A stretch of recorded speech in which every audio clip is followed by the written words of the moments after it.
Hello viewers, welcome to our channel. I'm really excited to read this book. Are you? If you didn't subscribe to our channel, please subscribe and don't forget to hit the bell icon to get more updates on our new video. Today we're going to be reading The Adventures of Henry Whiskers, Book 1, as you can see here. So let's get started. There's 17 chapters. Preface. In the dimly lit room inside a castle perched high on a hill above the River Thames in England sits a dollhouse. This dollhouse isn't for dolls. It isn't even for children to play with. It has 4 floors, 40 rooms, 2 working elevators, hot and cold running water, and electricity. There's a grand marble staircase, a kitchen with shiny copper pots, a garage filled with luxury cars, and toilets that really flush. There are even crystal chandeliers that twinkle, a grandfather clock that chimes, and a phonograph that plays records. This dollhouse is no other, and it was never meant to be. It was made for the Queen of England, who loved collecting miniature objects and tiny things. Hundreds of the country's finest craftspeople were called upon to create dollhouse-sized copies of everything found in the grandest homes of England. Nothing was overlooked. No detail was too small. Even the books in the library were written by England's best-known writers and poets. The dollhouse is more than 8 feet long, 4 feet wide, and 5 feet tall, and it was made to travel. When it was finished and moved from place to place, its precious furnishings were safely stowed in little cedar drawers built into its base. Its first trip was to London, and then it was taken throughout the English countryside and put on display. When the traveling days were over, it came to rest in the dimly lit room at Windsor Castle, where it lives today. The castle has high sky towers and turrets, and it is surrounded by a moat. The din room on the first floor of the castle has decorative molding and dark wood floors in its center. The dollhouse sits on its base, elevated to eye level, so visitors can easily look inside. Nearly 1 million people came to see the dollhouse year in and year out. But what they can't see are the drawers in the base, hidden from view, emptied of their contents and tucked safely out of sight. They make the perfect place for a family or mice to call home. That was actually just an introduction, not a chapter, I think. Chapter 1, Narrow Escape. In the bluish gray light of early dawn, a young mouse slept soundly, cupped in the cushion of an old leather armchair. His long, sleek tail dangled limply over one side of a front paw draped across his charcoal brow. On the floor at the foot of the chair lay a book with its pages open to see a picture of a medieval knight dressed in a suit of armor. Henry Whiskers felt as if he were 1,000 miles away, floating in a dream. It was a happy dream until he began to chuckle, until something interrupted. Psst! Henry, wake up! Henry didn't budge. Henry, you have to get out of here. Henry slowly opened one sleepy brown eye, then the other. He smiled and yawned. He uncurled himself and stretched, shaking out his paws. Just before he closed his eyes one more, he noticed the form of a familiar mouse in the distance. Jeremy. "Henry!" pleaded a squeaky voice. "It's getting light out, and Warden will see you. Run!" This time Henry's heavy eyelids snapped open, and he bottled upright. Warden was a tour guide. Panic gushed through him, and he scrambled off the chair and scurried across the floor. "The book! Henry, pick up the book!" Jeremy waved his big paw frantically through the air. At that very moment, Henry saw a light flick on in the surrounding exhibit room. He almost somersaulted over himself as he skidded to an abrupt stop and turned around. His heart sank to his feet. He'd forgotten to put the book back on the bookshelf, and now Warden was at the entrance to the exhibit room. Henry dove onto the floor and slid over to the book on his soft, white stomach, and at that same moment Jeremy retreated up the dollhouse chimney and out of sight. With one swift move, Henry lassoed the book with its tail and raced up the shelves. He jammed the book back into the empty toothed gap it had left and raced back down. Crouched under a footstool, Henry waited for Warden to put out the wooden sign letting visitors know that the famous dollhouse exhibit was open. When his cue came, Henry made a run for it, and as he ran, he promised himself over and over again that he'd never sneak into the library again, as long as he lived. Henry could hardly breathe by the time he met up with Jeremy near the fireplace. "Did you see what happened out there?" whispered Jeremy. "Did you see what happened out there?" whispered Jeremy. "No, I don't know," gasped Henry, panting hard. "What do you mean you don't know? How do you not?" "I don't know. It was all a blur." A long silence followed as they thought about the possibilities. "We better get home," Jeremy said, "or something will definitely notice we're missing." Henry cast a quick glance over his shoulder.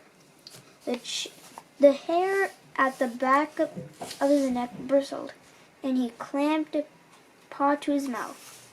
Jeremy followed Henry's gaze. Is that?" squeaked Jeremy. Henry nodded, and then, as if Jeremy was reading his mind, the two of them hightailed it out the library, down a long hallway to a back set of stairs.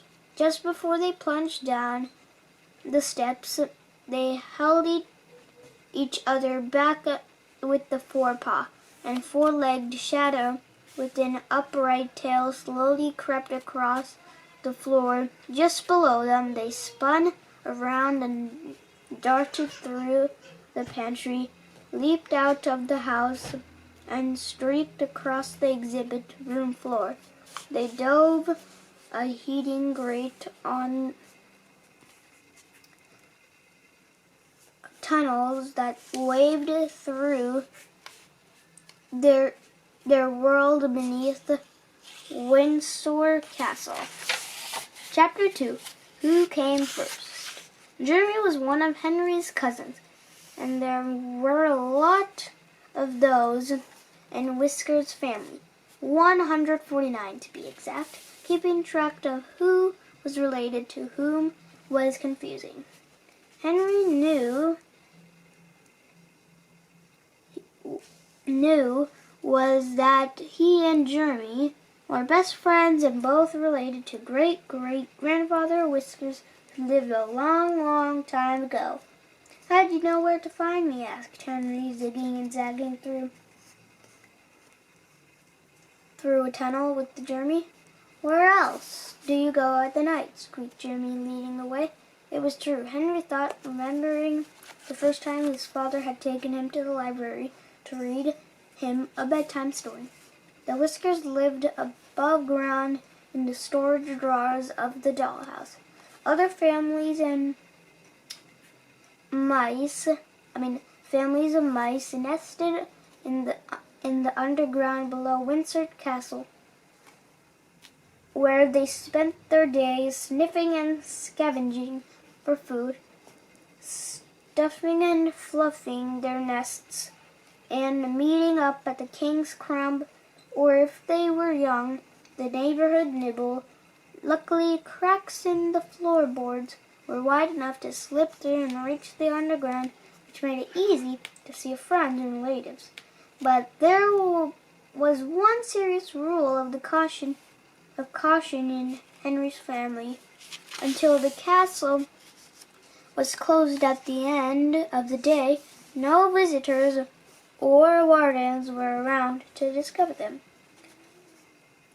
Mother Mouse insisted that Henry and his siblings stay out of the dollhouse, including the library. Good point, said Henry, as he and Jeremy followed the out of the way trail back to Jeremy's.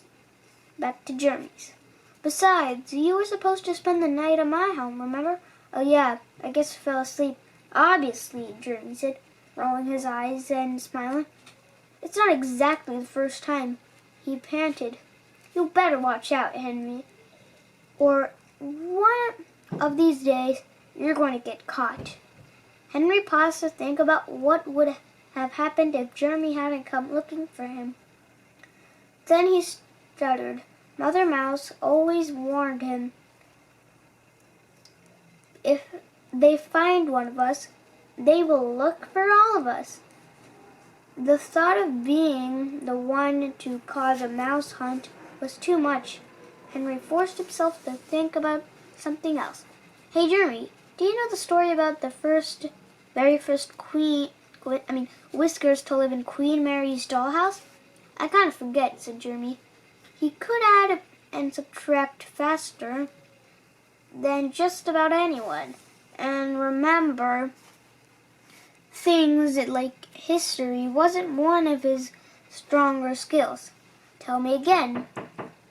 As the two mice scurried toward Jeremy's house, keeping a careful eye out for any early morning rat risers, Henry began to tell Jeremy the story of their famous ancestor.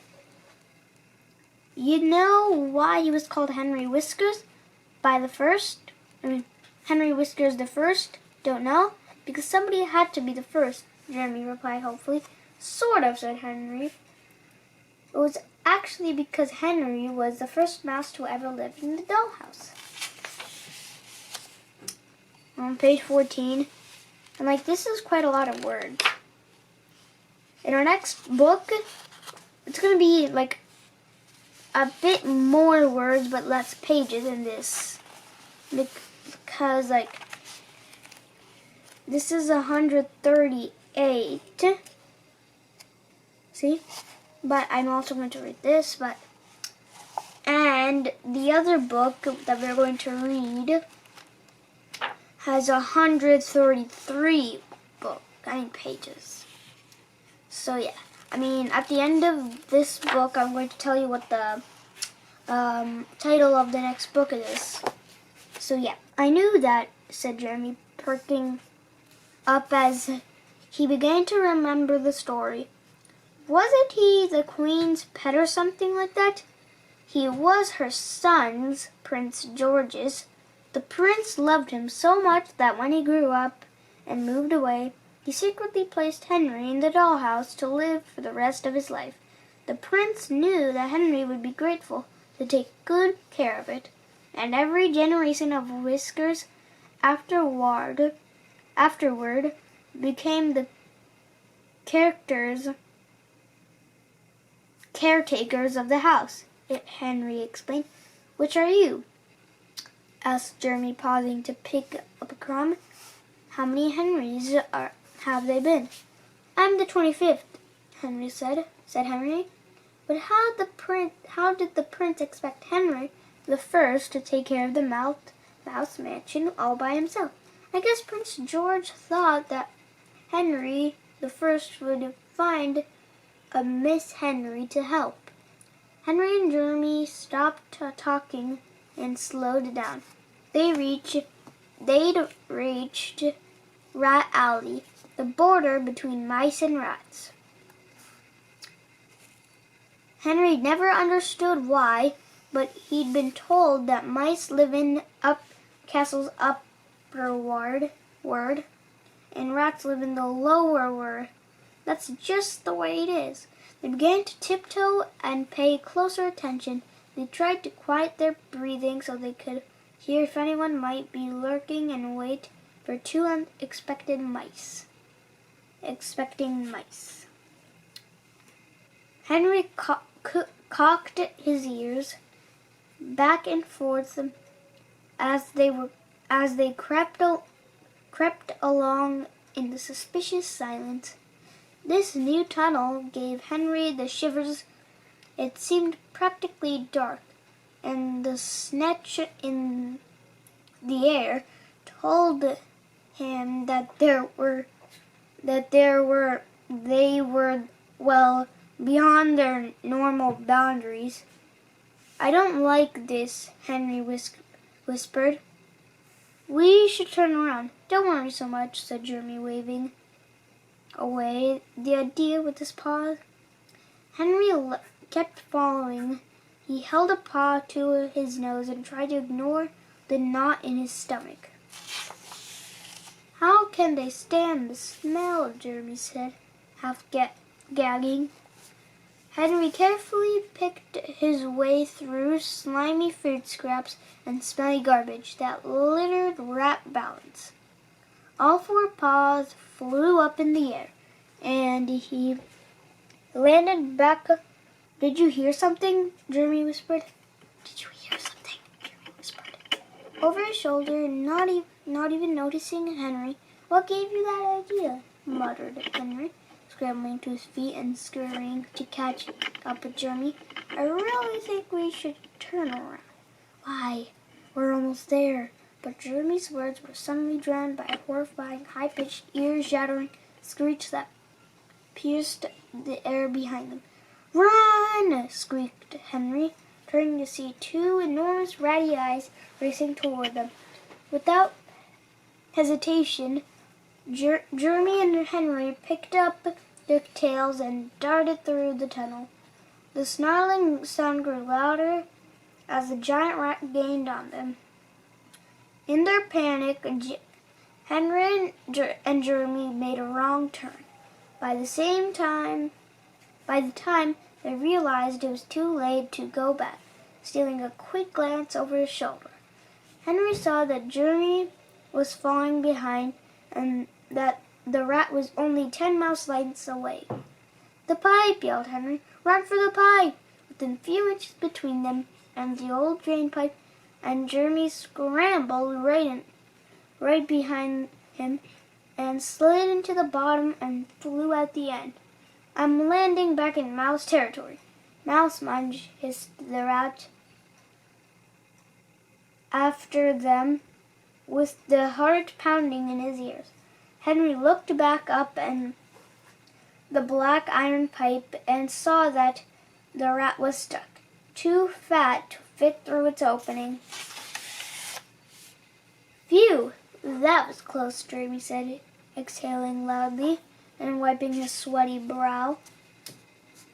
Just out of the corner of his eye, Henry thought he saw something move, but when he turned to look, there was nothing there. Did you see anything? He whispered. Did you see anything?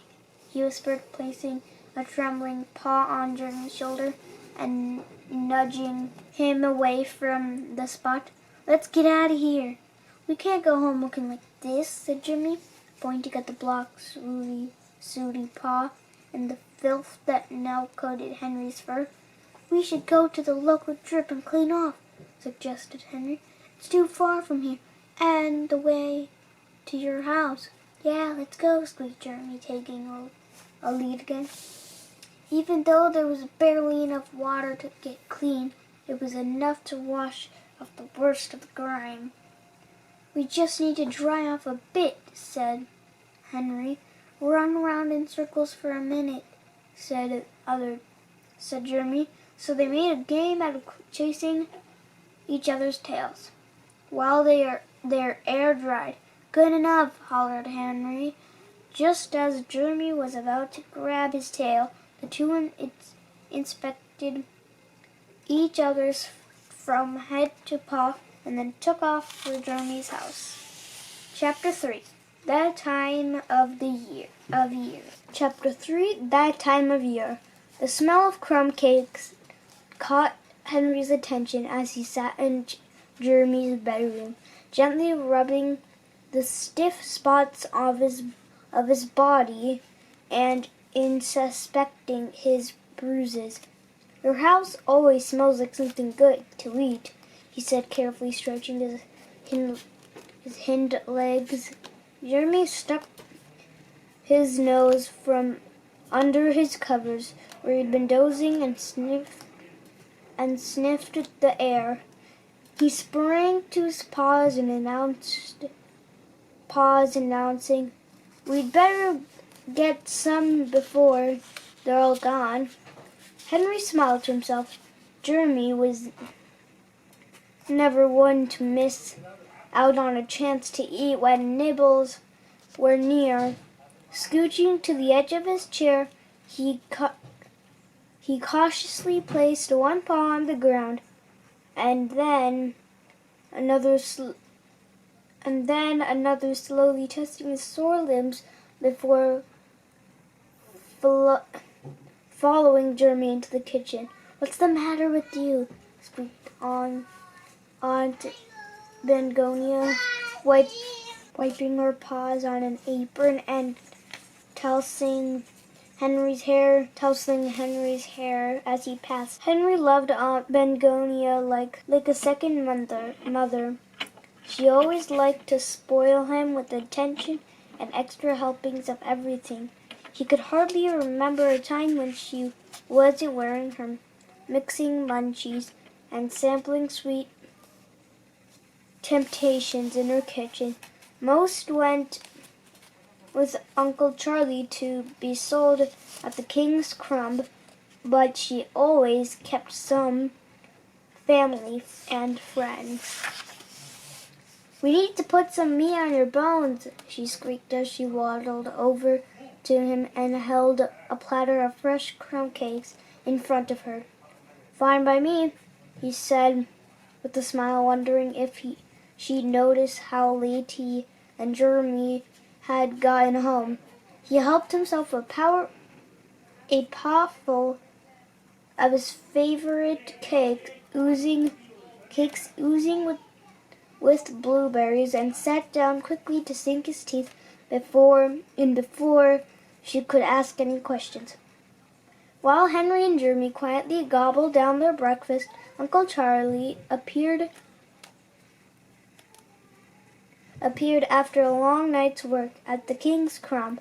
"I just saw your mum, Henry," he announced when he saw Henry sitting in the kitchen table. "She stopped for some of my famous cheese balls." "Whose?" Aunt Bengonia teased. "Yours, my love. And aren't they scrumptious?" Uncle Charlie winked at Henry. He tossed his tweed hat on the table and was just about to pull up a stool beside Henry when Aunt Bengonia stopped him short. "They make books for for hats, dear. Now please set a good example for our boys." Uncle Charlie cupped a paw around his mouth and tilted over toward Henry and Jeremy. "She's got eyes in the back of her head, boys. Can't get away with anything any more," he chuckled, went down to hang up his hat, and then he sat down next to Henry. "Where was I?" He scratched his head. "Oh yes, your mom." Then he pounded a paw on the table and started to laugh out loud. "She had Tudor and Thomas." Wait, do they mean Thomas the Train or something? I'm just kidding. "With her doing some early morning errands. She sure does have her paws full with those two terrors, doesn't she?" He asked of no one in particular. "I don't know what they did this time, but that mother of yours grabbed each one by ear and marched them out of the crumb as quick as they can." Uncle Charlie paused. He began twisting his whiskers thoughtfully, as though trying to figure out where Thomas and Tudor went wrong. "I wouldn't want to disappoint that one if you know what's good for ya," he said, chuckling again. He slapped Henry on his aching back. He meant Mother Mouse. She expecting her children to behave, be kind, be helpful, and stay out of trouble. Which reminds me to remind you, for her, that you've got some chores to do at home. So you better not dilly-dally around here too long. And with that, Uncle Charlie's whole face seemed to disappear as he bit into Uncle Bengonia's blueberry crumb cakes. Henry rolled his eyes. "It's that time of year again," he mumbled through a mouthful of cake. Uncle Charlie smiled knowingly, poured himself a hot cup of mint tea, then stirred it 2 times to the right and once to the left before plucking some crumbs from his whiskers. "Time for what?" mumbled Jeremy through bugle shrieks. "How could you forget?" squeaked Henry. "It's time for the Queen's royal birthday banquet and the Whiskers' annual mouse masquerade." It was one of the times in the year when it was safe for the Whiskers to throw a party in the dollhouse, while the Queen and her guests partied upstairs in the castle's ballroom. The Whiskers could open their doors to friends below. "Oh, I knew it! Oh, I knew that," Jeremy piped up. Henry heaved a heavy sigh as he bit off another piece of crumb cake. Entertaining the dollhouse meant a lot of chores for Henry and his brothers and sisters, especially without Father. Mother Mouse has us clean the dollhouse from top to bottom, not to mention raid the castle pantries twice as often. "Sounds delicious," said Jeremy, licking some stray crumbs from his whiskers. "It's not as if we get to raid the royal kitchens as often as you do. You practically live in them." "Yeah, but it's risky business. There's always more cooks in the kitchen during the banquet season, and there's Titus prowling around." I think it's Titus. So if you want to search it up yourself, it's spelled Titus. Titus, I think it's pronounced like that.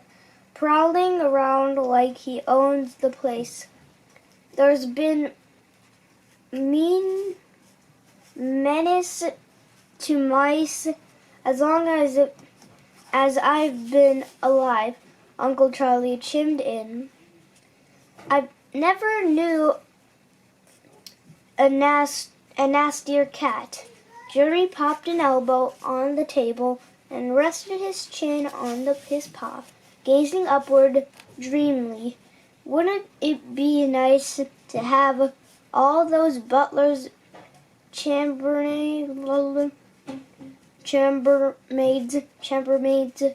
housemaids, cooks, and chefs taking care of your every need? Yeah, I wish they'd clean my house, grumbled Henry, washing down the last of his crumb cake with a drop of thistle juice. Think we considering conducting a party raid today? Jeremy asked hopefully. Can I come? Henry shook his head. How can you still be hungry? Jeremy shrugged his shoulders and smiled. It comes naturally. I don't know what Mother Mouse has in mind, but whatever it is, it would be a lot more fun if you were with me. So Henry and Jeremy left for Whiskers, but not before Henry remembered to thank Aunt Begonia and get one of her special nuzzles.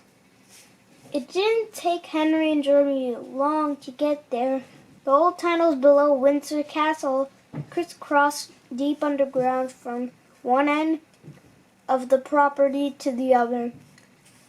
The tunnel that Henry and Jeremy were following ran right below the dollhouse. As soon as they reached the right spot, they crept up a well-worn path through the floorboards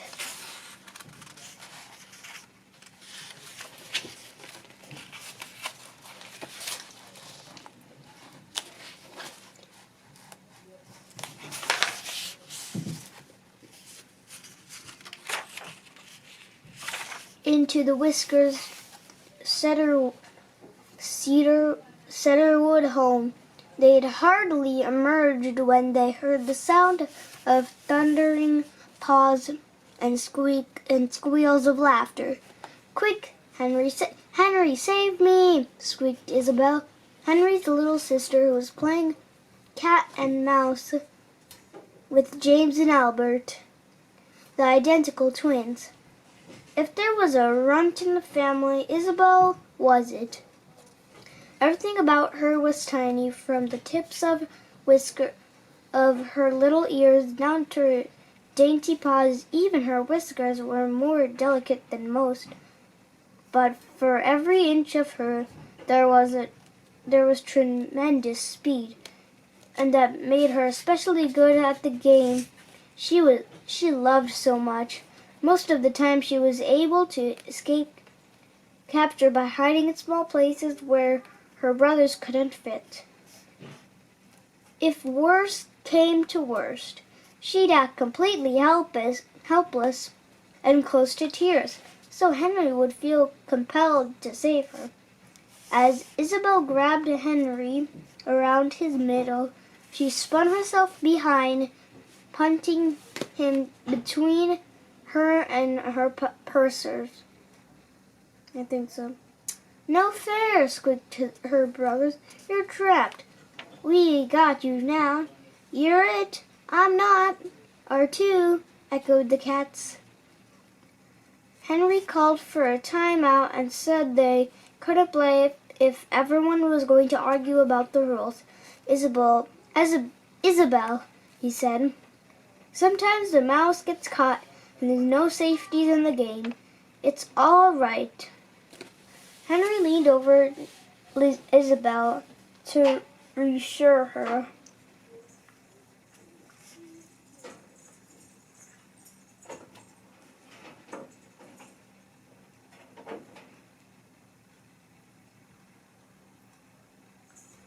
He noticed her whiskers began to quiver. It's only a game. He picked her up, stroked her silky coat, and whispered 3 little words in her soft pink ear. Never give up. As soon as he placed her on the ground, and before the others knew what was happening, Isabel dashed off. We're only on page 30. That's just sad. Hey, babe. You haven't got me yet, was all they heard, fading into the distance as they hightailed it after her.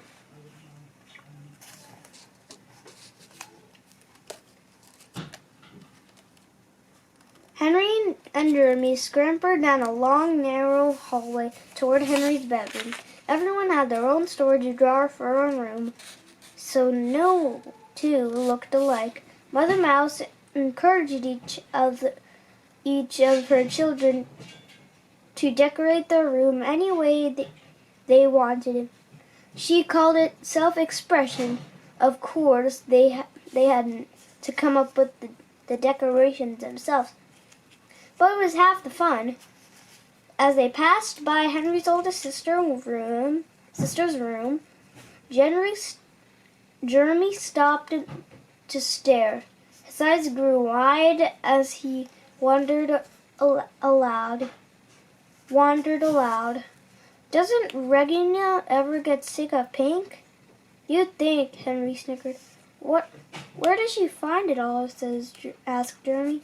Must from the Queen's wardrobes. Henry gazed at the sea of pink feathers, pink toenail polish, pink rose petals, pink hand soaps, and pink ribbon taken from one of the Queen's hats. And then there was Regina's favorite, a pink powder puff, which she slept on. The Queen must like her pink a lot too, muttered Jeremy, shaking his head. Regina says it's mostly raspberry, and she does. Henry nodded. Now you know why it's Regina's favorite color too.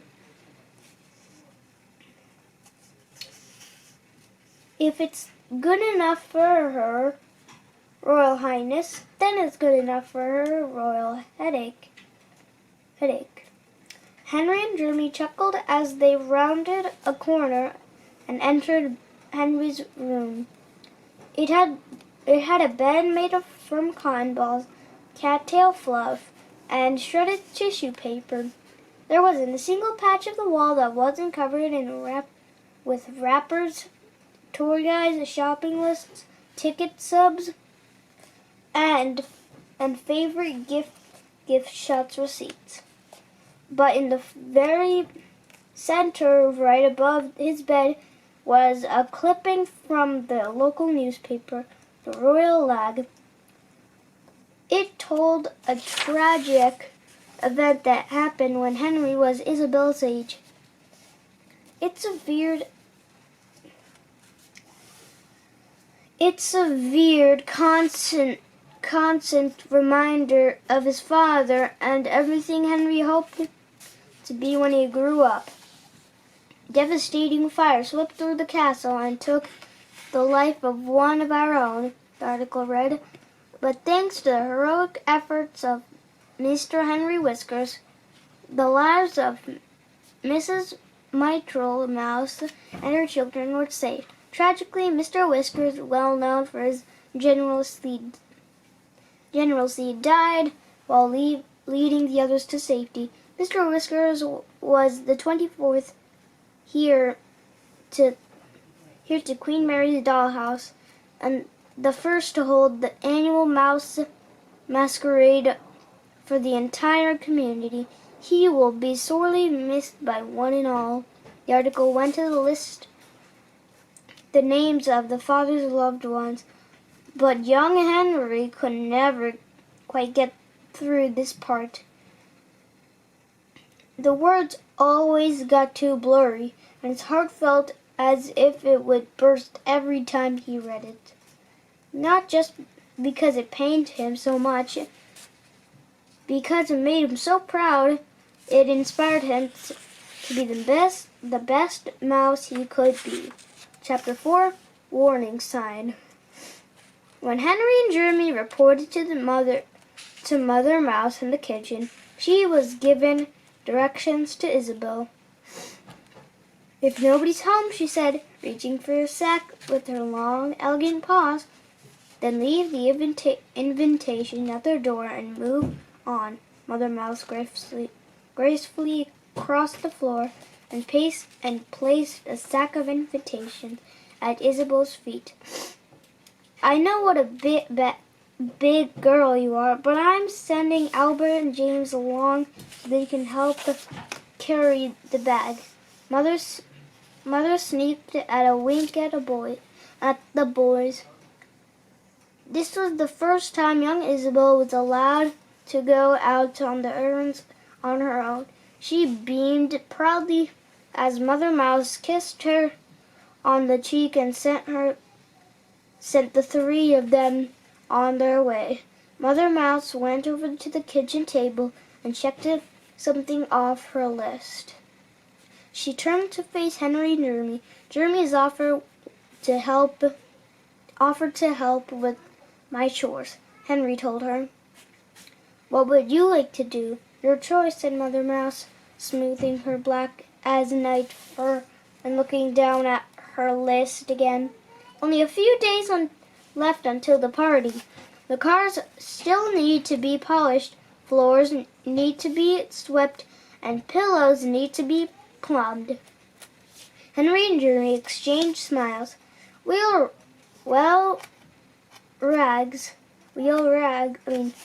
take the cars," they said. They went to gather some rags.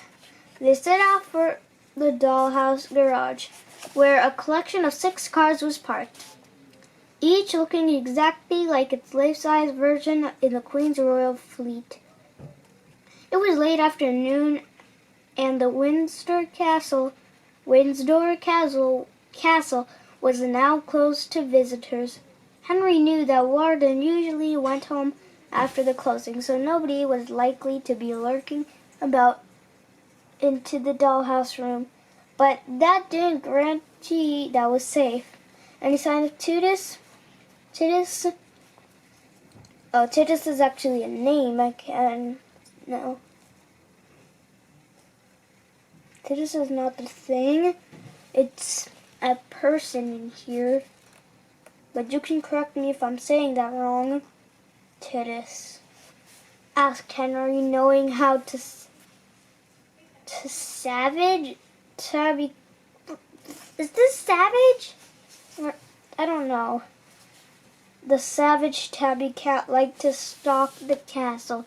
He's probably busy coughing up a fur ball. Jeremy scoffed.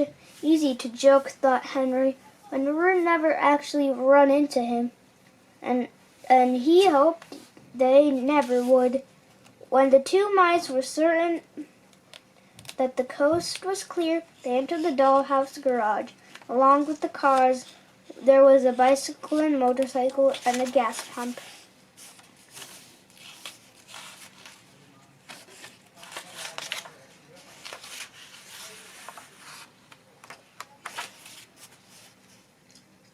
"Where should we start?" asked Jimmy, clapping his front paws together. But before Henry could answer, Jeremy leaped up and into the red leather driver's seat of the black convertible. He threw his rag down and gripped the steering wheel with both paws. Henry watched as Jeremy made a rumbling sound, pretending to drive. "Don't get any ideas," hollered Henry, poking his nose over the hood of the car. He knew that look on Jeremy's face all too well. Sometimes he got carried away. "We've got work to do." "Aw, come on, Henry. Tell me you don't think it would be fun to take a spin?" Jeremy dared Henry. "How many mice have a garage full of cars that actually work?" "No, Jeremy," said Henry. "Why do you always have to be so responsible?" grumbled Henry, climbing out of the car and slamming the door behind him. He stomped away from Henry to the opposite side of the car. Henry stopped polishing and looked over at his best friend. Hey, in the case you've forgotten, I nearly got caught last night, remember? Jeremy kicked a tire. He has a point, Henry thought. Silence hung in the air as Henry pushed his rag all around the hood of the car in repetitive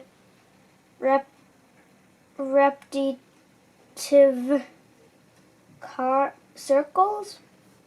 You have to admit, Henry, it would be really fun, Jeremy yelled over the car.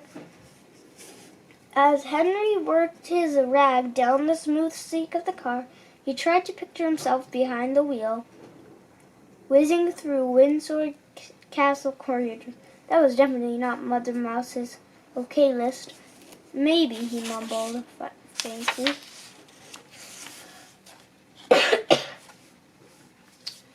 You mean it? Jeremy shouted. Would you ever really give it a try? Maybe, Henry repeated. Jeremy snorted slightly and shook his head at Henry as if he didn't believe him. Henry didn't know whether to be hurt or offended. He decided to ignore Jeremy and blew a little puff on the rear fender, creating a foggy patch, then rubbed it out. And that's how the two of them continued until they had finished with all of the cars. Henry strained the side mirror with his tail. I guess that about does it, he said, standing up on his hind legs to inspect their work. The light danced off every bumper, headlight, hood, and rooftop. We make a pretty good team, squeaked Jeremy, rubbing his stomach. Jeremy's word made Henry feel better somehow. Maybe Jeremy wasn't too disappointed in him after all. I'm hungry, Jeremy said with a yawn. No kidding, Henry teased. What time is it anyway? Seems like we've been here forever. I think we have, said Henry, feeling a little bit hungry himself. Want to go to the neighborhood nibble? Asked Jeremy. I bet everyone will be there. You're probably right, said Henry, picturing everyone packed under the roof of the rusty old stainer that had been saved from the royal rubbish years ago. It's glimmering lights and nibbles to go made out of it. So popular and loud, not peaceful like the library. Between the two of them, Henry was usually the party pooper, but I didn't want to give Jeremy another reason to pick on him. I might come in a bit, but first, I think I should go to the library and double check to be sure that I didn't leave the book sticking out of out or something. Jeremy's mouth. Leave the book sticking. You go ahead, and thanks for helping. Jeremy's mouth cleared as he turned and waved goodbye with his rag. It's not what you think, Henry yelled. It's not what you think, Henry yelled after him. But he knew his friend had sniffed right through his excuse. Don't fall asleep this time, Jeremy hollered over his shoulder before disappearing from sight. Henry scampered up to the marble staircase of his dollhouse. The stone felt cool and soothing to his sore paws. When he reached the second floor, he scattered into the library and took a long, luxurious smell. He loved the rich smell of the wood-paneled walls and the leather-bound books that lined the walnut shelves. On the floor next to the chair where Henry liked to read stood a big spinning ball that showed the map of the world. Henry had never been outside of Windsor Castle, but his father had once told him that the world was very big and full of mysteries. Henry didn't know what the mysteries were, but he wanted to try some. In the middle of the room stood a mahogany desk with that Henry especially loved. Its drawers were filled with stationery, and the top lay some beautiful pens. It looked like they were just waiting to be put to good use. He thought for a moment about sitting there, but couldn't resist a good read. He climbed up a few shelves and lassoed his favorite book with his tail, then slowly lowered himself and the book to the floor. Once he scampered up into the armchair. He reeled the book up after him, with book in paw. Henry flopped onto his back and slumped into the hollow of the cushion. He spread himself across the chair, resting his head on one arm and his hind paws on each other. Then he began to read. He read for hours. He hardly moved except to tickle his ear with the tip of his tail. Henry was just about to close the book for the night when he suddenly heard two voices. "You're working awfully late," boomed one of them. Henry's heart jumped into his throat. Not again, he thought. "Just roping through the doorway with exhibit before morning rush," replied the second voice. Henry recognized one of the voices as Warden's, whose job was to tell the visitors about the dollhouse and answer their questions. But why was he here then when the castle was closed? Henry sat up, peeked out from behind the tall back of the chair, and cocked his ears. "You're going to disappoint a lot of tourists, mate," he said the guard as he read a new sign of that Warden placed at the entrance to the exhibit room. "I'm afraid so," agreed Warden, but it's got to be done." Henry's ears perked up.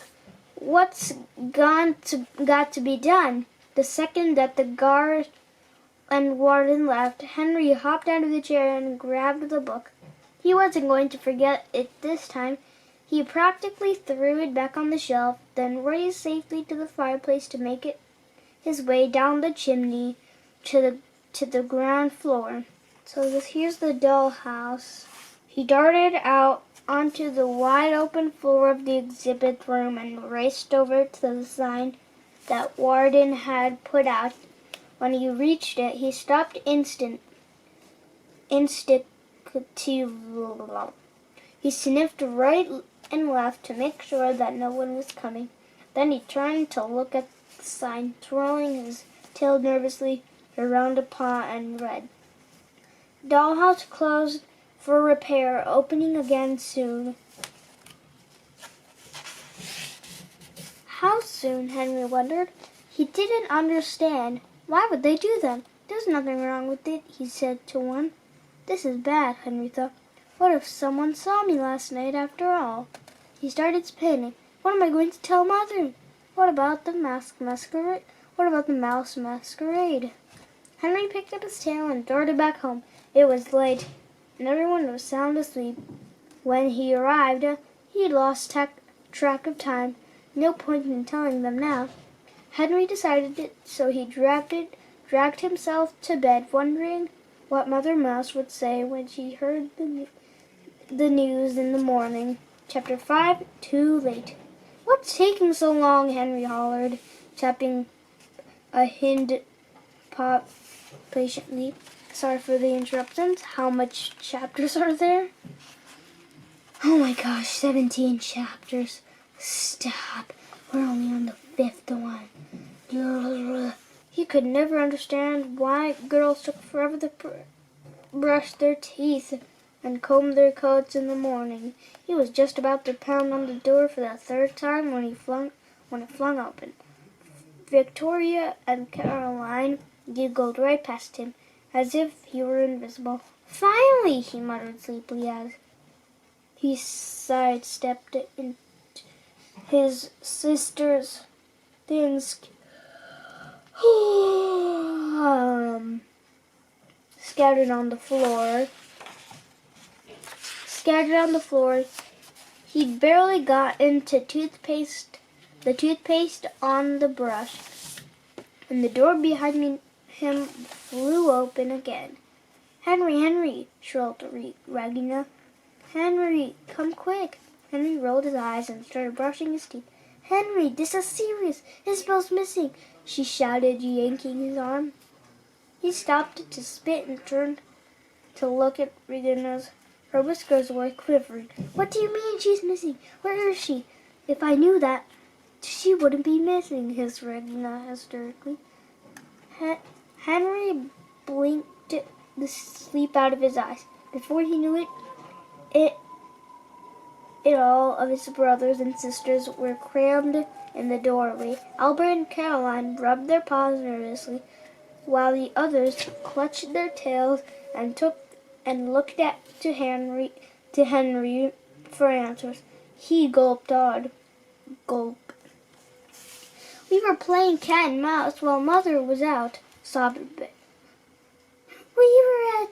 We were playing cat and mouse while Mother was out," sobbed Beatrice. Yeah, here's the word rice though, and beat. Meat. Where were you playing? He asked. "What difference does that make? Isabel's gone," Regina shouted, flapping her paws every which way. "I got that," Henry snapped. "Just tell me what the time is. It is, and where you were playing." "It's 10 a.m. We were playing in the dollhouse." Henry raced out the door while the words trailed after him. "This is my fault," thought Henry. Then, just as he was about to climb up the chimney next to the dollhouse, he heard voices above. Next came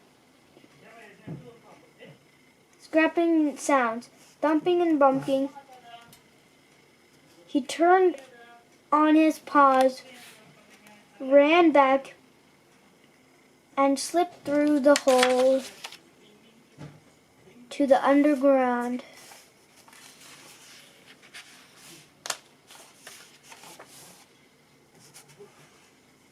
We're almost on page 50 though, but we're only on page 48. To the underground. He made his way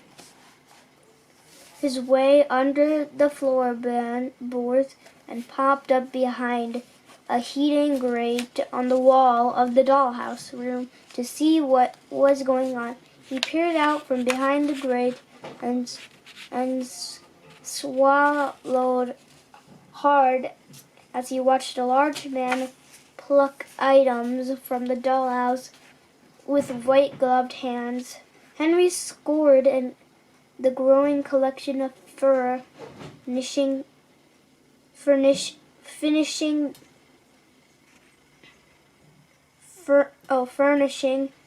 that was being placed in a bin.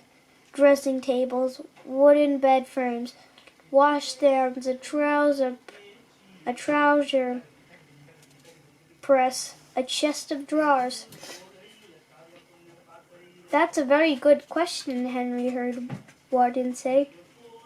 Henry leaned out of the grate just enough to see Warden standing in the exhibit. "Where in the world is the next picture? I want to see what it looks like, because I can't even picture it in my mind." "Oh, there it is. There's the sign, though." Was bending over a sad-looking child, explaining, "No, we don't have to close the house very often, but it's the Queen's birthday in a few days, and we want to make some repairs and polish it up, so the whole thing looks like new. Look at this," Henry heard the repairman say to Warden. What do you have? What do you have there, Freddie? What do you have there, Freddie? Warden straightened up, patted the child on the head, then walked over to inspect the crystal mirror that Freddie held in the palm of his hand. What does that look like to you? Asked Freddie, pointing to something on the mirror. Warden put his glasses on to examine the mirror more closely. Well, I'll be, he said. It looks like a tiny paw print. Henry felt sick. He tried to control the nervous tapping of his paws. He wished Jeremy was there. Imagine that wonderful story that would make Warden continued. What do you mean? Freddie scratched his head.